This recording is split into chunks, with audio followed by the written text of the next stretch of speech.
adaptei outra parte, escrevi outra parte.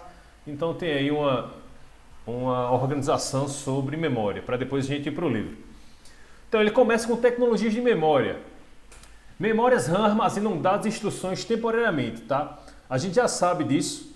RAM significa Random Access Memory, memória de acesso randômico ou aleatório. Armazenam dados e instruções, isso não é novidade para a gente, na medida em que a CPU os processa. Então é para onde os dados que a gente quer operar e as instruções que vão fazer as operações sobre esses dados vão antes de entrarem nas memórias do processador. Então a gente sabe que no processador a gente tem memória cache e tem os registradores. Então quando os dados estão nos registradores é que o processador realmente executa as instruções sobre esses dados. Os módulos de memória utilizados na placa-mãe são compostos por memória dinâmica, tá? Então é DRAM. Os módulos DRAM, vê só que interessante, tem duas categorias principais de memória, que são a DRAM e a SRAM, tá? A DRAM, D de Dynamic, tá aqui. Elas perdem seus dados rapidamente, daí o nome dinâmico, tá? É muito rápido, é muito dinâmico. Então ela perde os dados rapidamente e o controlador de memória deve carregá-los milhares de vezes por segundo. O interfone está tocando, deixa tocar. Então, pessoal, a gente tem essa figura aqui do controlador de memória, tá? O controlador de memória é que vai fazer a transmissão, leitura e gravação dos dados da memória RAM. Esse controlador de memória ele pode ser integrado no módulo de memória, o que não é recomendado, ou pode ser também pertencer ao chipset, que é o que acontece atualmente. Os controladores de memória já fazem parte do chipset. A gente estudou o chipset, né? Ponte Norte, Ponte Sul, e a gente viu que o que fica mais próximo do processador, né, que é a ponte norte, é a que vai conter o controlador de memória, tá? Então temos essa figura aí de controlador de memória. Eu até abri aqui, cadê?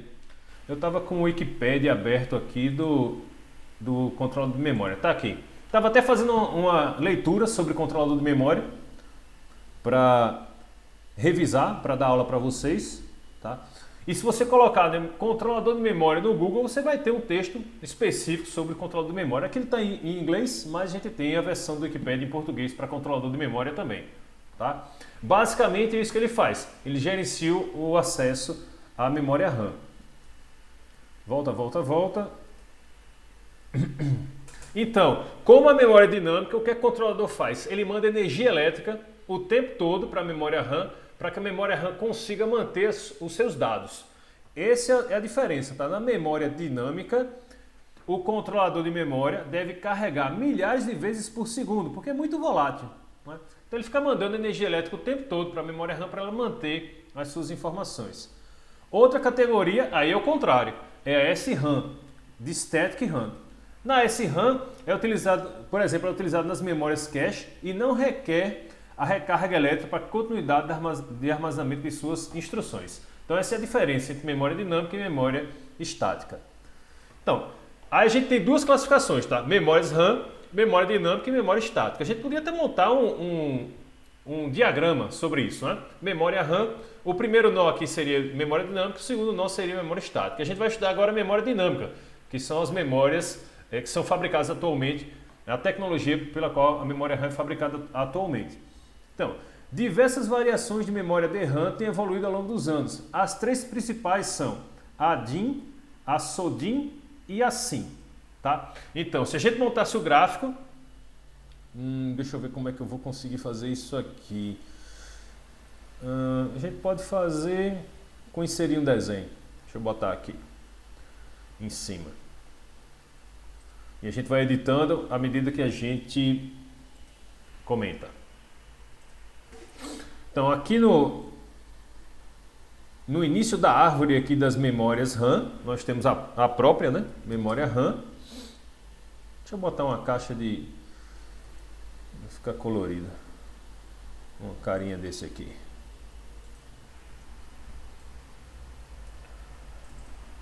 Então a gente tem a RAM aqui em cima, vamos centralizar esse rapaz. Centralizar, colocar um negritozinho aqui.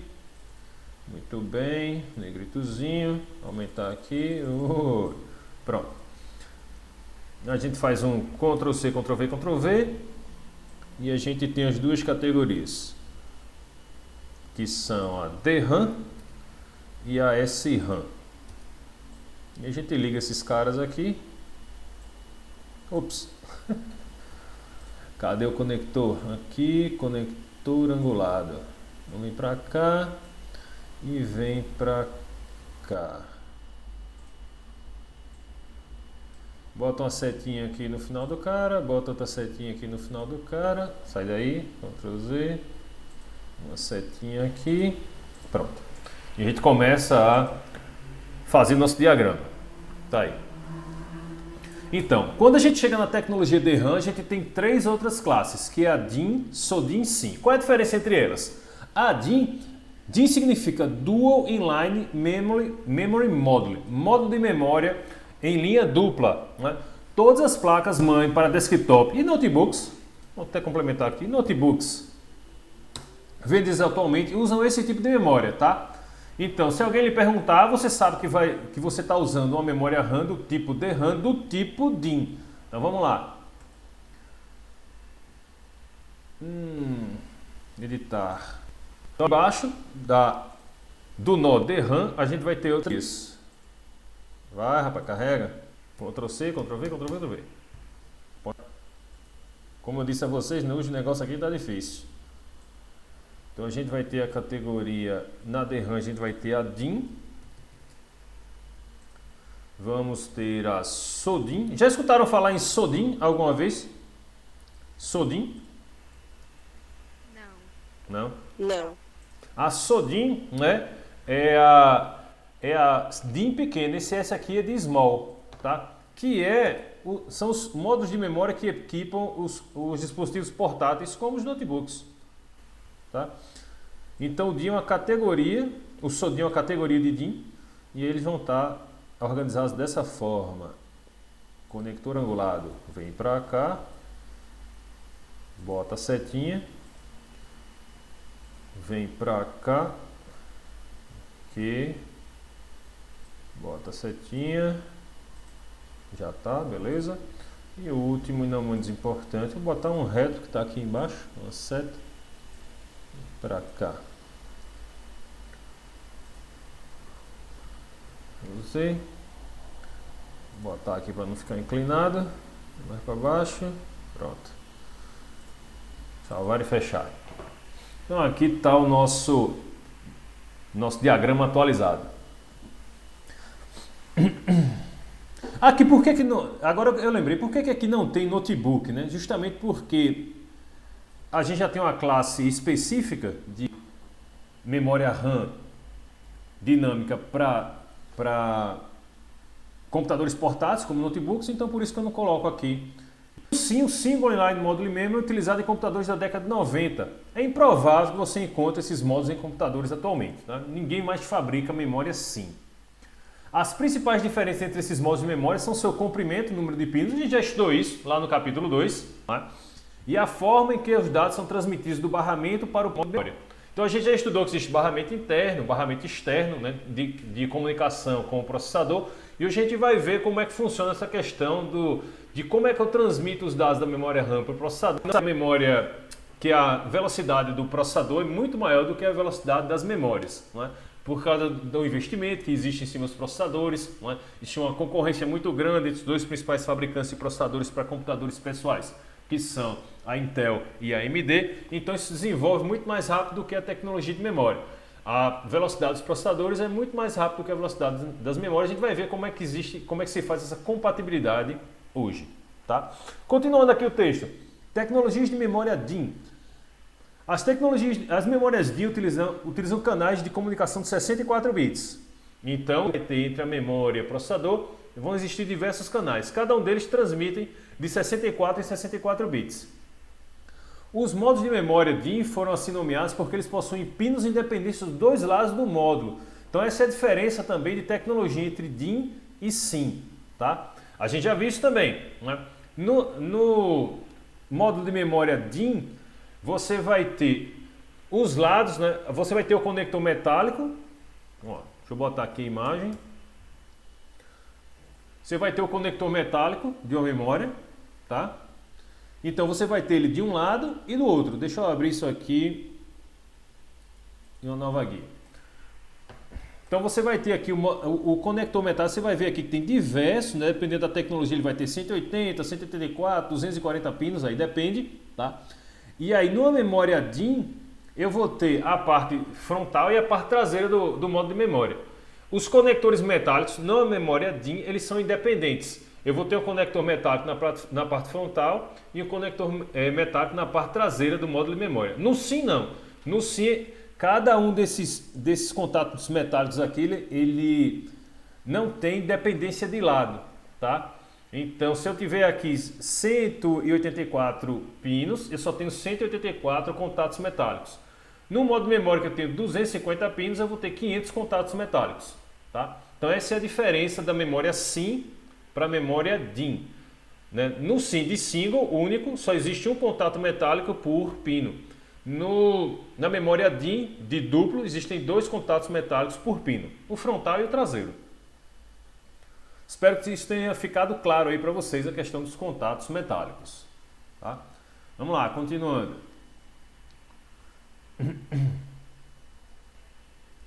Modos de memória DIN não eram executados de forma síncrona com o clock do sistema, porque eles eram bem mais lentos. Então, agora a gente chega na questão do clock. Tá? Então, eu tenho, por exemplo, deixa eu fazer essas anotações aqui embaixo. Eu tenho, por exemplo, processador com clock de 3.2 GHz. Pessoal, ainda existe dúvida com relação ao quando eu falo o que é clock? Ainda existe dúvida? Lembra daquela questão, né? 3.2 GHz. Esse processador é capaz de executar até 3.2 bilhões de instruções por segundo. Esse é o limite dele. Né? Porque cada um desses pulsos de clock é uma onda quadrada. Né? Então você vai ter onda quadrada. Cada onda quadrada representa uma possibilidade de executar uma instrução. Claro, existem instruções mais complexas que requerem mais de um pulso de clock para serem executadas. Isso é semelhante a quando você pega o seu telefone celular aí, vai na calculadora, né? Tá aqui a calculadora, e você coloca aqui uma operação qualquer, 2 vezes 5, tá? A operação de multiplicação é uma operação de adição várias vezes, tá? Então, para ele fazer 2 vezes 5, ele vai somar aqui, não é? 5 duas vezes. Então é equivalente a fazer 5 operações de adição. Isso daqui consumiria 5 pulsos de clock. Uma para fazer cada adição. Tá entendendo? Então, é assim que os processadores eles funcionam de maneira operacional. Eles fazem uma instrução, e essa instrução é instrução de soma, em um pulso de clock. Então, esse processador aqui de 3.2 GHz, né, giga a gente sabe que é 10 elevado à nona, ele seria capaz de executar até 3.2 bilhões de operações de soma em 1 segundo. E aí, pessoal, isso é rápido? 3.2 bilhões é possível. Ana Clara concorda que é rápido também, né? É possível executar até 3.2 bilhões de adições, que são instruções básicas, tá? Por segundo.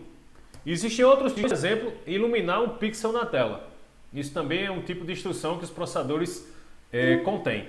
Tá? Então essa questão de iluminar um pixel na tela vai envolver mais de um pulso de clock. E aí você faz o quê? Você consulta o manual do processador. Existe um documento chamado datasheet, que é a folha de dados. Lá tem dizendo quantos pulsos de clock cada operação vai consumir. Tá? Então você tem aqui... E a memória deles, vamos supor que a memória seja de 800 MHz. Né? 800 MHz é igual a 800 vezes 10 elevado à sexta. Né? Enquanto que 3.2 GHz é igual a 3.2 vezes 10 elevado à nona. Tá?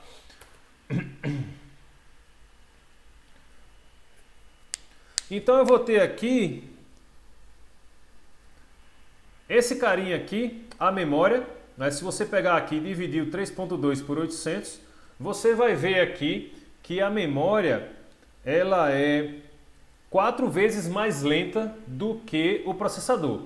Então vê só, pessoal, como vai funcionar aqui a questão. Vamos botar outro desenho aqui. Inserir desenho. Então eu tenho aqui o processador. Está aqui a CPU. Vou colocar aqui o nome, CPU. CPU. Centralizar aqui o rapaz. Colocar um negritozinho. Vai. E aumentar o tamanho da fonte aqui. E essa CPU, ela é de 3.2 GHz, tá? E aí o que vai acontecer? Como a memória ela é de 800 MHz, deixa eu botar aqui.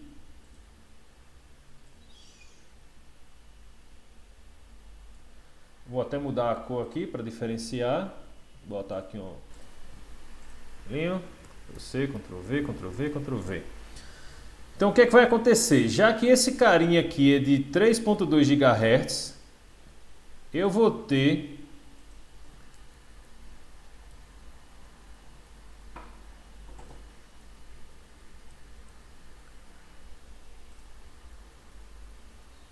sou muito perfeccionista, quero fazer um negócio bem... Esse daqui já ficou... O Alt aqui, não, o Shift.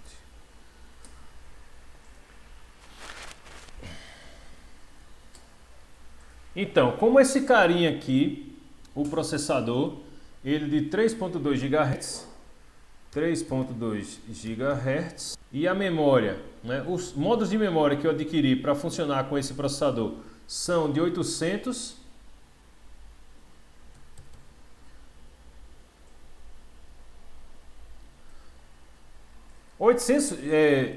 Vê pessoal, 800 MHz é igual a escrever 0,8 GHz, tá? Só para ficar bem claro que esse rapaz aqui é 4 vezes, cadê o G?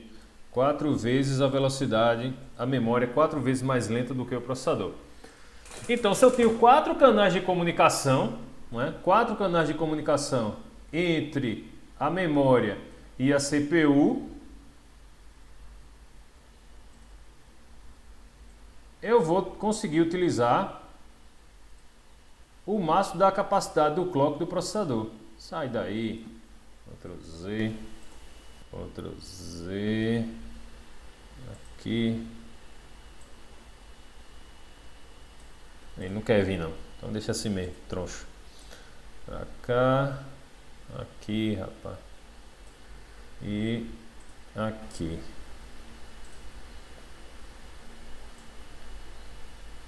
Inclusive, pessoal, isso você consegue configurar no setup, tá?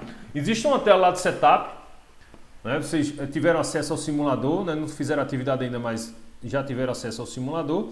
E lá você consegue fazer esse tipo de configuração, dizer qual vai ser o casamento entre o processador e as memórias. Então, se eu multiplico 0,8 por 4, eu chego em 3,2. Então, mesmo que a memória seja 4 vezes mais lenta, eu crio 4 canais de comunicação entre a memória e o processador, de forma que o processador possa utilizar toda a sua capacidade de processamento, toda a sua velocidade. Então, ele consegue aqui receber 4 canais de 0,8 e 3,2 bilhões de instruções por segundo. Né? Isso no ápice do funcionamento do processador. A gente sabe que existe o comando top. O comando top que mostra, né, a quantidade de uso de cada um dos núcleos aqui. Então, por exemplo, essa minha máquina aqui está com bastante uso, tá? Então está aqui, ó, 70%, aproximadamente 80%, 70% de funcionamento de cada um dos processadores. Ele não está na sua máxima capacidade nominal, tá? Esse meu processador, ele é de... Cadê? 2.2 GHz, tá vendo aqui?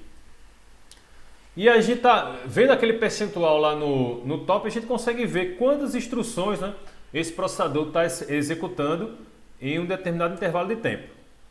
Então tá aqui, ó. Agora baixou bastante, né? Tá 18% só. Tá vendo? Então, daquela capacidade toda de 2,2 bilhões de instruções, ele está executando esse percentual aqui. Esse valor aqui em percentual pode chegar até 100%.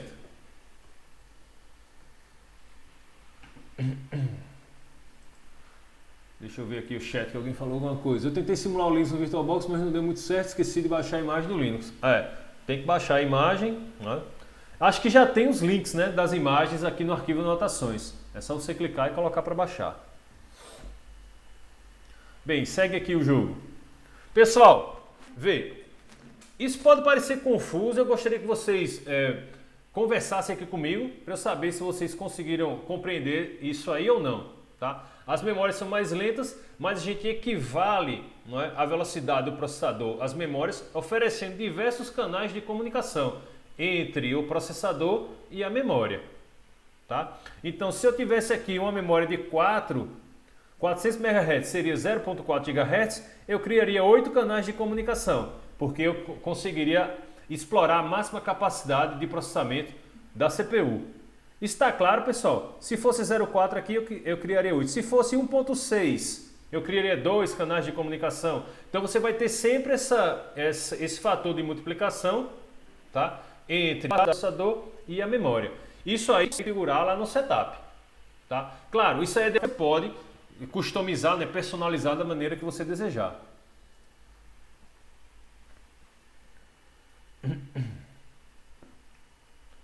Pronto, então isso aqui é o clock, tá?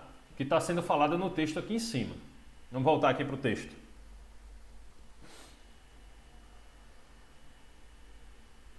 Então, estamos aqui no clock, né? Então, modos de memória DIMM não eram executados de forma síncrona com o clock do sistema, porque eles eram bem mais lentos. Claro, as memórias eram bem mais lentas do que os processadores e eles não eram executadas de forma síncrona, ou seja, na mesma capacidade. As primeiras memórias DIMM a serem executadas de maneira síncrona com o clock do sistema foram as SDRAM, que são as Synchronous RAM, tá? Que são as memórias de acesso aleatório dinâmico síncronas, que possuem 2 chanfros e 168 pinos. Aqui já são características mecânicas, né, dessa memória RAM. A primeira tecnologia é SDRAM. Memórias síncronas são executadas em sintonia com o clock do processador e do sistema. Então você vai ter já um casamento aí, né? Se o processador for de 800 MHz, a memória vai ser de 800 MHz. Se o processador for de 400 MHz, a memória vai ser de 400 MHz. Então já era síncrono, né? Já era casado. As memórias Double Data Rate e SDRAM, vê só, agora a gente já chega aqui em outra categoria. Então a gente já tem a categoria SDRAM. Vamos atualizar aqui nosso diagrama, né? A DRAM, né, vai ter agora, porque vai ser classificações diferentes agora, né, que essa daqui é de construção e velocidade e a SDRAM é de sincronia ou não. Eu vou fazer outro diagrama depois com essa caracterização, tá? Para não cometer nenhum erro aqui com vocês, vou pensar direitinho como é que faz essa caracterização no nosso diagrama. Então, pessoal, essa memória que é síncrona, que executa na mesma velocidade do processador, agora ela ganhou um prefixo no nome, que é o Double Data Rate, que é a memória DDR. E a gente entra naquelas famílias de memória que a gente já viu no capítulo 2, né? DDR, DDR2, DDR3 e DDR4. Tá? Toda memória DDR é uma memória SDRAM. Tá? Essa é a classificação. Então ela é memória de acesso aleatório dinâmica síncrona com taxa de dados dupla. Mas você pode até tentar falar isso em português. Memória de acesso aleatório dinâmica síncrona com taxa de dados dupla. Deixa eu até colocar isso aqui. DDR SDRAM. DDR SDRAM. Memória de acesso aleatório dinâmica síncrona com taxa de dados dupla.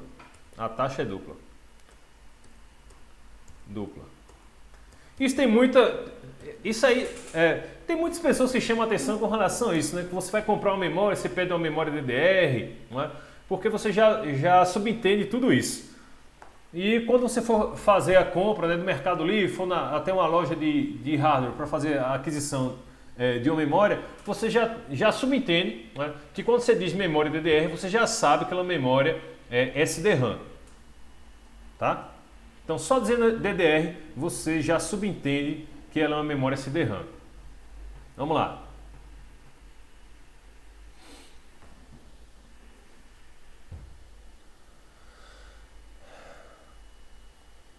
Então, a DDR é uma memória aperfeiçoada da SDRAM. Né? DDRs executam 2 vezes mais rápido que as memórias SDRAM porque possuem apenas um chanfro e 2 vezes mais rápido do que a memória SDRAM. Possuem apenas um chanfro e 184 pinos. Eu já tenho até aqui no slide uma imagem aqui, tá?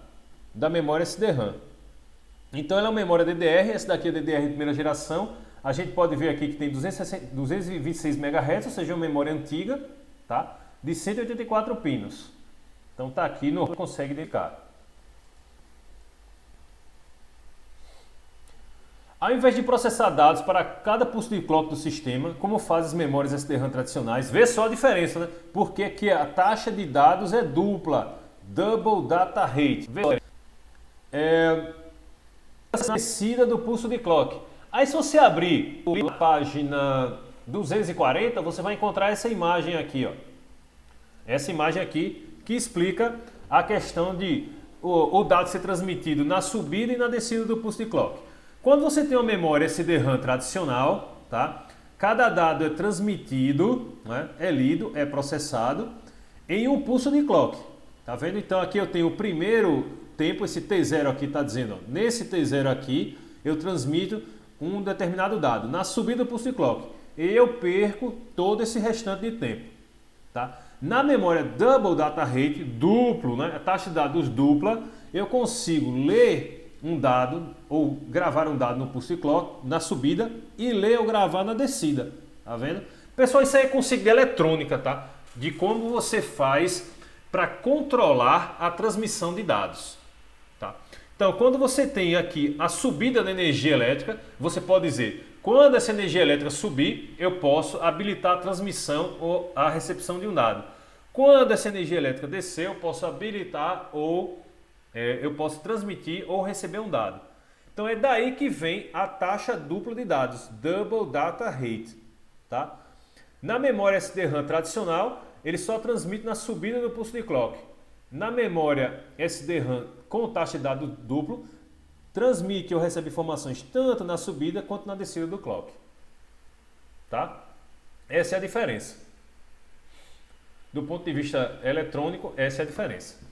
Então, se uma placa-mãe, de onde se originam os pulsos de clock do sistema, executa 400 MHz, a memória será executada a 800 MHz. Tá? 3 versões adicionais de memória DDR são a DDR 2, 3 e 4, isso a gente já viu lá no capítulo 2. Tá? A DDR2 é mais rápida e consome menos energia do que a DDR3. Agora vem a relação, tá, pessoal, entre as memórias DDR. O que é que cada uma delas evoluiu? Então, na memória DDR, a DDR2 é mais rápida e consome menos energia que a DDR. A DDR3 é mais rápida e consome menos energia que a DDR2. O comportamento se mantém para a DDR4, sendo mais rápida e energeticamente mais econômica do que a DDR3. Então você vai ter sempre uma relação diretamente proporcional entre a velocidade. Quanto mais rápida for, quanto mais recente for a tecnologia DDR, mais rápida ela vai ser e também vai ser mais econômica. Ela vai consumir menos energia, né, para fazer uma operação mais rápida. Então você ganha duplamente cada uma das gerações de memória DDR. E aqui tem umas informações sobre a quantidade de pinos. Módulos DDR2 e DDR3 utilizam módulos de 240, ficou repetido aqui a palavra módulos. Deixa eu botar aqui memórias. Memórias DDR2 e DDR3 utilizam módulos de 240 pinos. Qual foi, meu irmão? Tá, bota aí. Contudo, elas não são compatíveis porque seus chanfros não estão na mesma posição. A gente já viu isso lá no capítulo 2, impedindo a instalação de módulos DDR2 em slots DDR3 e vice-versa. Já os módulos DDR4 possuem 288 pinos. Tá?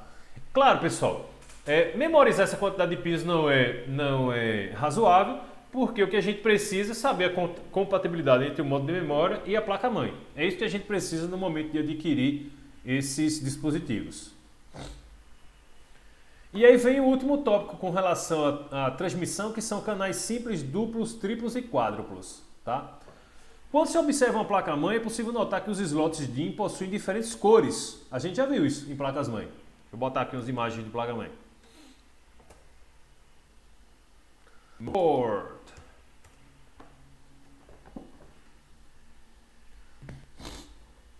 Deixa eu ver aqui uma que tem... Pronto, essa daqui que tem cores diferentes. Ó. Então tá aqui os slots de memória, você tem cores diferentes. Essa placa aqui, ela é uma... não tem aqui informação. E Gavin Mays, ela é uma Japanese Capacitors. Não estou vendo aqui a marca dela.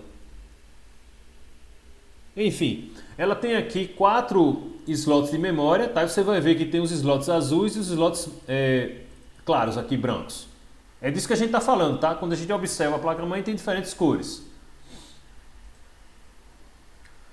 Então é possível notar que os slots DIN possuem diferentes cores. As diferentes cores são utilizadas para identificar o canal que cada slot utiliza. Os canais são relacionados a quantos slots DIN um controlador de memória pode endereçar em um determinado instante. Tá? Olha essa frase. Os canais estão relacionados a quantos slots DIN um controlador de memória pode endereçar em determinado instante. Quando eu falo endereçar, né, é para ele se comunicar e obter ou gravar informações naqueles endereços. Isso aqui é que nem você ter um sistema de entrega de pacotes, não é? E você tem, para aquele determinado set, você vai ter 2 carteiros. Tá? Então, 2 carteiros vão fazer entrega naquele determinado set. Então, naquele determinado set. O controlador de memória seria a agência de correios. Tá? Os canais estão relacionados a quantos slots DIN o controlador de memória pode endereçar. Então, você teria aqui, dentro de um CEP, teria 2 ruas. Tá? Então, as ruas seriam os módulos, os slots diferentes, as cores diferentes. E aí você vai ter quantidade de carteiras que vão conseguir entregar as encomendas naquelas determinadas ruas. As primeiras versões de memória DIN utilizavam apenas um canal, single channel, ou seja, podiam acessar apenas um módulo de memória DIN em um determinado instante. Tá? Então, as primeiras versões de memória DIN só poderiam acessar um módulo de memória DIN. Então, está aqui. A primeira memória DIN, então, ela acessaria o primeiro módulo, depois acessaria o segundo, depois acessaria o terceiro, depois acessaria o quarto. Tá? Então, está aqui. Ó. Era a primeira versão da memória DIN. Aí isso evolui. Para aumentar o desempenho da memória como um todo, canais duplos permitem que o controlador de memória acesse 2 módulos DIN simultaneamente, duplicando efetivamente a velocidade de acesso à memória, se aqui é craseado. Placas-mãe que suportam canais triplos podem acessar 3 módulos de memória simultaneamente. O raciocínio se mantém para canais quádruplos, permitindo acesso a 4 módulos de memória DIN simultaneamente. Aí que está a questão, pessoal. Vê só. Aqui a gente tem 4 slots de memória. Tá? As cores aqui, né, dizem a qual banco de memória eles pertencem. Tá? Então, com esse carinha aqui, supondo que existem 2 bancos de memória, um banco azul e um banco branco, se essa tecnologia de memória fosse, por exemplo, a DDR2, vamos voltar lá. Se esse módulo de memória fosse, DDR2 não, Dual Channel, tá? Ele permitiria acessar 2 módulos de memória por vez. Então, eu poderia acessar esse primeiro módulo e esse segundo. Se fosse canal triplo, eu poderia acessar o primeiro, o segundo e o terceiro. Se fosse canal 4, eu poderia acessar os 4 módulos de memória simultaneamente, chegando a essa nossa imagem aqui. Foi em cima ou foi embaixo que eu botei? Pronto. Então, no módulo quádruplo, os 4 módulos de memória. Cada um nesse exemplo. Tá? Então, se fosse canal, eu acessaria 800 MHz, depois acessaria 800, depois 800, depois 800. subutilizando, acessar dois modos de memória, e aí eu ficaria com 50% da capacidade do processador. Com o canal quádruplo, utilizando 4 modos de memória, aí eu chegaria na capacidade máxima de processamento da CPU, utilizando toda a sua capacidade de clock com comunicação com a memória.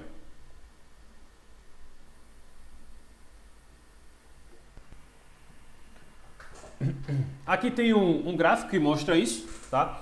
Lembrando que essas memórias elas utilizam barramento de 64 bits. Tá aqui o controlador de memória, o processador e as memórias. Tá? Então eu tenho aqui, ó, um barramento. Essa placa-mãe, ela tem um barramento de 64 bits aqui com o processador e tem barramento de 64 bits com a memória. Então esse daqui, o amarelo e o verde seriam lá o que na placa-mãe está azul e branco. Tá? Então eu tenho aqui o canal A e canal B. Eu vou ter um canal de comunicação 64 e vou aqui conseguir acessar as memórias simultaneamente, porque eu tenho dois canais para o controlador. Tá? Então aqui tem uma tabela que resume. Né? A tecnologia Dual Channel ela vai funcionar para todas as tecnologias DDR. Tá? A tecnologia de canal triplo vai funcionar para DDR3. Você não vai ter um modo de memória DDR2 com capacidade tripla de canal. Tá? E com o canal quádruplo, acessando os 4 canais de comunicação simultaneamente, eu crio 4 canais de comunicação somente com memória DDR3 e DDR4. Então, pessoal, isso já é um parâmetro de qualidade que você pode dizer, né, aos seus clientes futuros. Poxa, qual é a memória que eu escolho? DDR3, DDR4, DDR2? Você já explica. Olha, na memória DDR4 você pode utilizar até a tecnologia de canal duplo, de canal quádruplo. O que isso quer dizer? Comparando com a DDR2, você vai ter uma velocidade duplicada. Se você compra o modo de memória DDR3 ou DDR4, né, e sua placa-mãe, seu processador e a própria memória aceitam essa tecnologia de Quad Channel, canal quádruplo, a memória DDR4 vai ser 2 vezes mais rápida do que a memória DDR2. Então você já vai saber explicar isso aí para os seus futuros clientes, para alguém que vai tirar uma dúvida sobre memória com vocês. Tá? E aí vai, para que a utilização de canais duplos, triplos e quádruplos seja possível, tanto a placa-mãe quanto os modos de memória devem ser compatíveis com a utilização de diversos canais. Tá?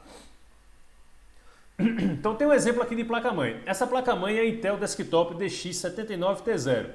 Possui 8 slots de memória, vê, ó, 8. Tem 4 aqui, ó, um azul, um preto, um azul, um preto e mais 4 aqui. Um preto, um azul, um preto, um azul. E suporta canais Quad Channel. Os slots da mesma cor pertencem ao mesmo canal. Os slots de memória pretos pertencem ao primeiro canal, enquanto os slots azuis pertencem ao segundo canal. Para que o Quad Channel funcione, é preciso inserir modos de memória ao menos em 4 slots azuis ou nos 4 slots pretos. Tá? Então, vê só como é que a gente configura. Você vai ter a possibilidade de Quad Channel. Se é Quad Channel, obviamente, você vai ter que ter no mínimo 4 modos de memória, porque senão não vai ter como comunicar separadamente com os modos de memória. Tá? Então, imaginando aqui, essa placa-mãe, a Intel Desktop DX79T0, vamos dar uma olhadinha aqui e quanto de memória ela suporta, memória total. Tá aqui. Product Specification. Então tá aqui no site oficial aqui da Intel. Tá? Então, ela é uma Quad DDR3 2400. Número máximo de canais de memória 4. Número máximo de DIMMs 8. Então ela suporta até 8 modos de memória. A gente já tinha visto, né? Na própria imagem a gente já tinha visto. Isso aí. Agora, qual é a capacidade máxima de memória? Será que a gente vai conseguir encontrar isso aqui?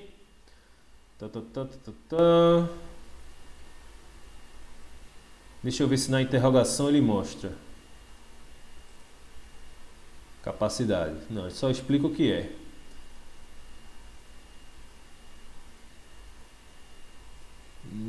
Especificações de exportação, informações de memória e armazenamento.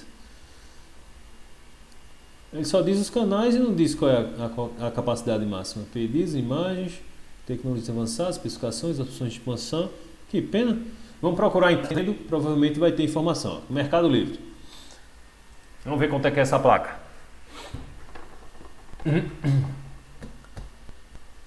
DX79. Não está aparecendo aqui. 161 resultados.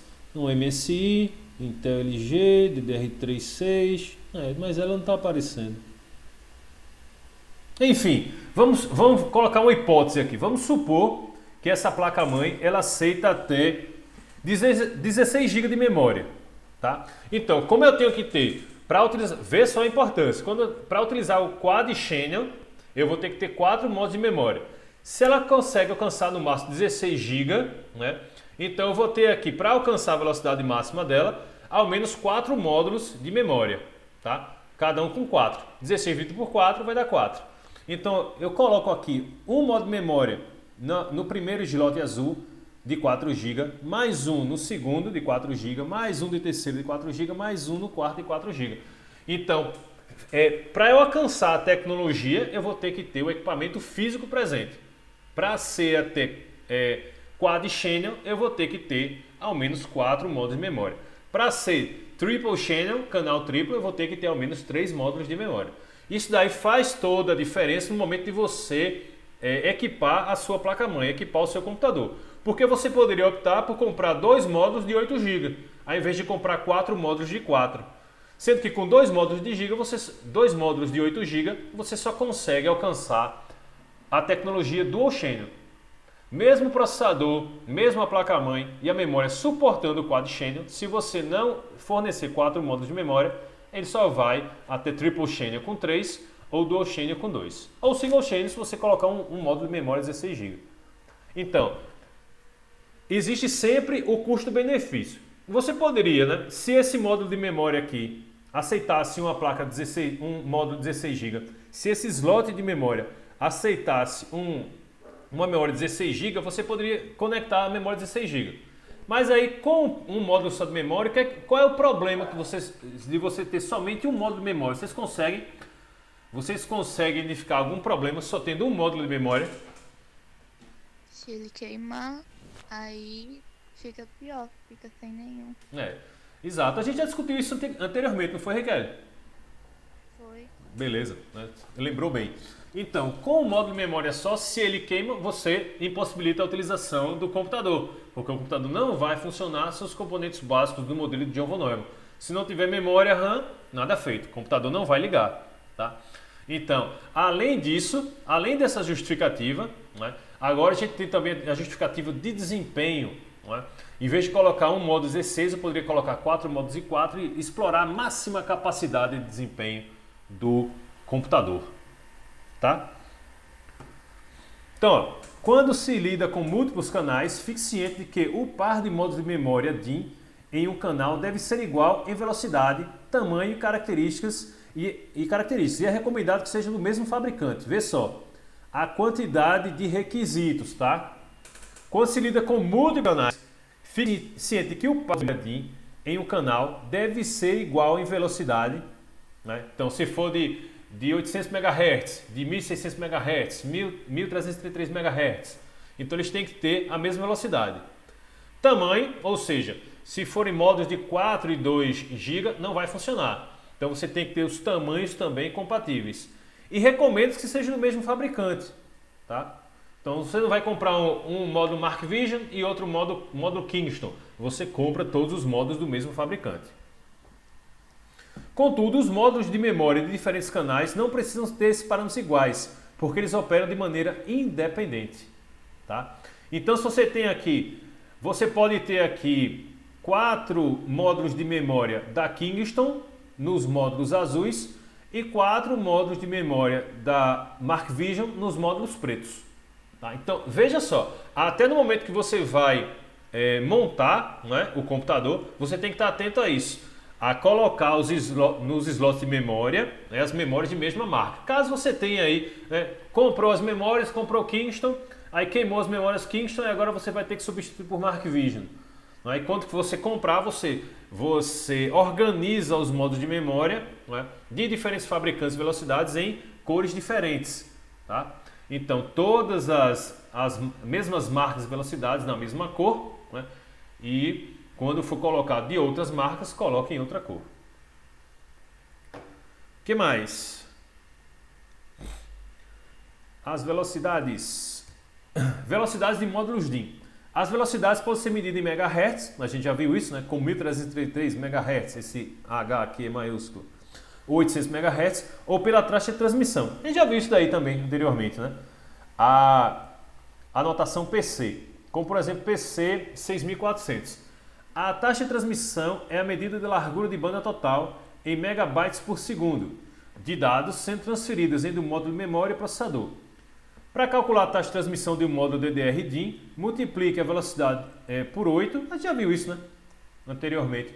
Visto que a memória DIN possui 8 bytes, 64 bits de capacidade de transmissão. Por exemplo, um módulo de memória DDR-DIN que executa 800 MHz possui uma largura de banda de 800 vezes 8, que é 6.400 megabytes por segundo, o que é documentado como PC 6400. É isso que aparece no módulo de memória, tá? Na etiqueta do módulo de memória. A gente vai conseguir ver essa notação PC alguma coisa. Ó, PC 2100, tá vendo? Se você multiplicar aqui 266 por 8, vai ter aproximadamente 2100. Então é assim que a gente faz esse cálculo com a notação de largura de banda. Volta aqui. Pronto. Aí esse texto aqui, do texto era isso que eu tinha para mostrar para vocês. Sendo que o texto ele é bem complementar aqui com os slides, tá? O que eu vou mostrar mais aqui com os slides, seguindo aqui o livro, ele começa com o item, né? Cuidado com energia, com eletricidade estática. Então, relembrar os procedimentos de cautela de energia eletrostática. Tocar sempre numa parte metálica, não é? Do gabinete que não esteja pintada, para descarregar qualquer energia eletrostática que você tenha. Pegar sempre pelas bordas, não é? Das memórias. Utilizar o saco antistático, só retirar o modo de memória do saco antistático no momento da instalação. São as recomendações que a gente viu no capítulo de descarga eletrostática. E aí, memória a gente tem duas categorias, tá? Tem a ROM e a RAM. E a gente viu ali diversas categorias da RAM. Mas a gente também precisa falar da ROM. A ROM é uma memória apenas de leitura. Já havia escutado falar nessa memória chamada ROM antes? Ou é a primeira vez? Já ouvi esse nome já. Foi? Que Só de nome? armazena BIOS. Isso, né? Ela que armazena BIOS. Pessoal, existem diversos tipos de memória ROM, tá? Tem a ROM programável, que pode ser apagada e a ROM programável que pode ser apagada eletricamente. Isso aí, esses dispositivos EPROM, tá? Então, deixa eu dar uma apresentação para vocês verem aqui um zoom maior. Se ele carregar aqui. Pronto. Então, eu utilizei esses módulos EPROM. Vocês podem ver aqui que ele tem esse formato de aranha, né? Tem o formato DIP. Você vai ter aqui conectores, não é, metálicos do lado esquerdo e do lado direito, tá? Então tem essa janela aqui. Através dessa janela você pode fazer apagar a memória ROM, tá? Quando ela foi erasable, tá? Memória RAM programável apagável. Então, quando foi que eu usei isso ainda, você ainda pode usar isso atualmente, tá? Você tem nas placas de rede, você vai ter um conector para esse tipo de chip. Então você pega esse chip e conecta numa placa de rede. E aí você programa esse chip para que a placa de rede seja o dispositivo pelo qual o computador vai ser iniciado, tá? E aí nesse chip aqui você guarda, por exemplo, o endereço dentro da rede da máquina que vai ter imagem do sistema operacional. Lembra que a gente pode fazer a instalação do sistema operacional, não é, pelo CD, pelo pendrive e pela rede. A gente não viu como fazer, mas a gente pode fazer a instalação pela rede. A gente também pode, pessoal, fazer com que o computador inicie pela rede. A gente sequer precisa que o computador tenha um disco rígido, tá? A imagem do sistema operacional pode estar em um servidor da rede. Então, da mesma forma que a gente faz o download de algum arquivo, o computador, ao inicializar, pode fazer o download da imagem do sistema operacional e carregar o sistema operacional na memória RAM. Uma das formas de fazer isso é gravar esse chipzinho aqui, chamado EPROM, tá? E quando você grava, tem um programa que você passa as características, como por exemplo o endereço IP do servidor que vai fornecer a imagem do sistema operacional. E aí você consegue fazer o computador ligar sem ele sequer precisar de um disco rígido, de um CD, de um pendrive, de nada. Ele só vai precisar que a placa-mãe tenha uma EPROM dessa que indique quais são as informações do servidor que vai fornecer a imagem do sistema operacional. Então isso a gente fez. Isso aí eu fiz, isso faz tempo, viu? Era em 2002, 2003, por aí. E ainda hoje é usado porque, pessoal, quando você está no mercado, não é? Redução de custos é um parâmetro importante. Se você pode, por exemplo, você vai ter que colocar um computador em um local que é quente, não é? Por exemplo, em um chão de fábrica. E aí você vai reduzir a quantidade potencial de dispositivos que podem falhar. O disco rígido é um dispositivo que apresenta maior falha, ele tem a menor confiabilidade, porque ele tem componentes eletromecânicos, ele tem um motor, não é? Então ele não é um componente somente eletrônico, ele é eletromecânico. Quando é mecânico, então tem alguma coisa girando ali, então pode ser que aconteça, balançou ali, né, no chão de fábrica, então tem algum equipamento pesado, balançou ali, danificou o disco rígido, né, parou o sistema. Então esse exemplo que eu dou é um exemplo que eu realmente presenciei e consegui colocar em produção. Tá? Então a gente tirou o disco rígido, colocou um EPROM dessa na placa de rede e o computador inicializava diretamente pela placa de rede. Tá? Como a gente já viu, né, memória de acesso aleatório, RAM significa isso, Random Access Memory, memória de acesso aleatório, permite leitura e escrita e, como nós sabemos, ela é volátil. Não é? Então, característica da memória RAM, volatilidade. Os dados são apagados quando o computador é desligado. Isso também não é novidade para a gente. E encapsulamento, né?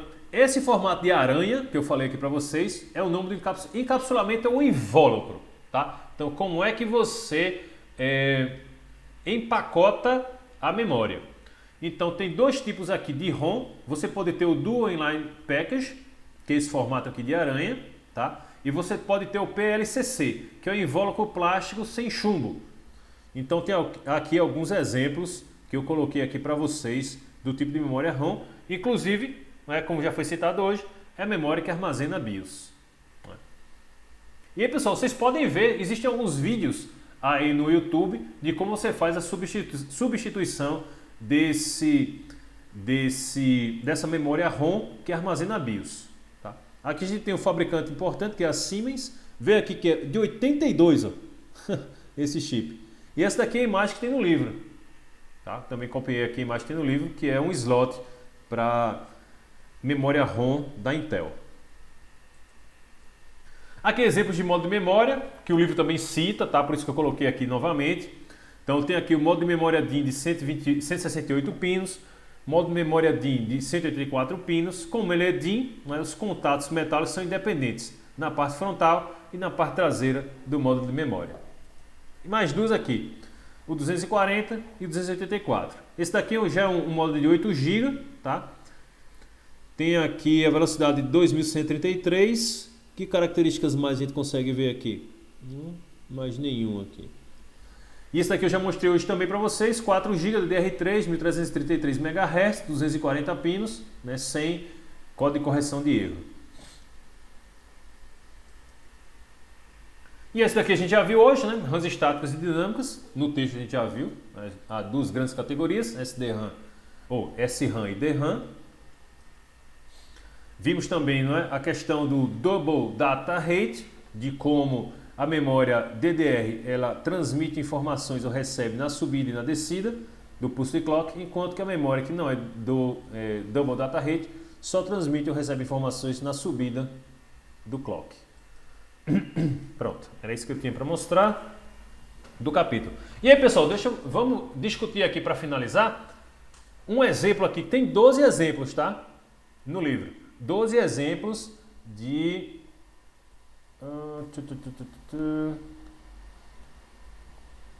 Tá aqui, ó. O primeiro exemplo começa com Atom XP com memória 64. Mas vamos para o mais moderno, que é o último. O 12º exemplo aqui. Ctrl End.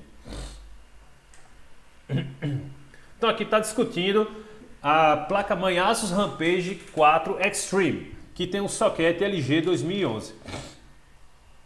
O socket LG 2011 é usado por versões do Core i7, então já são processadores mais recentes, com suporte a 4 canais de memória DR3. Tá? Então, esse carinha aqui não vai suportar modo de memória DDR4, mas ele tem 4 canais de DDR3. Então você pode aqui instalar 4 modos de memória independentes e explorar o máximo da capacidade de desempenho. Deixa eu dar mais um aqui. Entre as placas disponíveis no mercado existem modelos com 4 e 8 sockets. Tá? Uma placa com 8 sockets permite a instalação de um primeiro grupo de 4 módulos e uma futura expansão com a instalação de mais 4 módulos. Esse é o caso da placa-mãe de exemplo. Então você tem aqui, ó, DIN A1, DIN A2, DIN B1, DIN B2, DIN D1, DIN D2, DIN C1, DIN C2. Tá? Então o que você vai fazer para funcionar aqui com o Quad Channel? Você vai instalar os 4 modos de memória ou no banco 1 ou no banco 2. Tá? Então, você quer o Quad Channel. Você instala um módulo de memória no DIN 01, um módulo de memória no DIN B1. Então vai estar aqui, ó. Tá? Esse é o A1, esse é o B1. Um módulo de memória no DIN D1 e um módulo de memória no DIN C1. Isso vai fazer com que funcione em Quad Channel. Tá? Então é assim que a gente identifica na placa-mãe onde a gente vai fazer a instalação. A figura 69 mostra algumas especificações sobre a instalação de memória encontradas no manual da placa-mãe. Então, o autor é tão doido que ele colocou aqui o print do que tem escrito em inglês. A gente já viu, não é? Manuais de placa-mãe anteriormente, tinha ações. Então, ele pode ter 8 módulos de...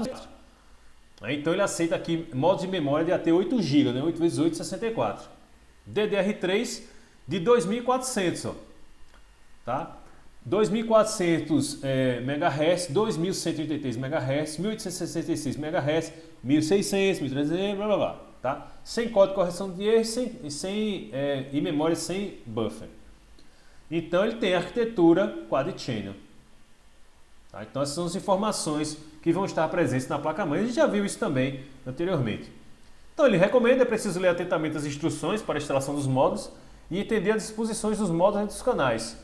Os 4 canais são chamados de A, B, C, D. Para cada canal existem 2 posições, 1 e 2. Os módulos do grupo 1 são usados em uma instalação inicial e os módulos do grupo 2 são utilizados em uma expansão. Em placas com apenas 4 sockets, todos os módulos pertencem ao grupo 1. Por exemplo, para instalar 4 módulos em canal duplo, usamos 4 módulos iguais nas posições A1, B1, C1 e D1. Tá? Então está aqui até a imagem de como você fazer a instalação daquilo que a gente tinha comentado. Então é isso que vai ter, pessoal, tá? Em cada um dos exemplos que ele dá, vai ter aqui as informações de como você deve instalar os módulos de memória para explorar o máximo da capacidade do seu casamento entre o processador e a placa-mãe. Ou entre a placa-mãe e a memória. Tá? Então, você vai observar que existem 11 páginas no início do capítulo, não é? Com a descrição de como funciona as características da memória, não é? E depois você vai ter 29 páginas só com exemplos de placa-mãe, não é? Que são estudos de caso interessantes que você pode ler para aumentar o seu conhecimento desse casamento entre memória e placa-mãe. Tá? Deixa eu parar aqui a gravação.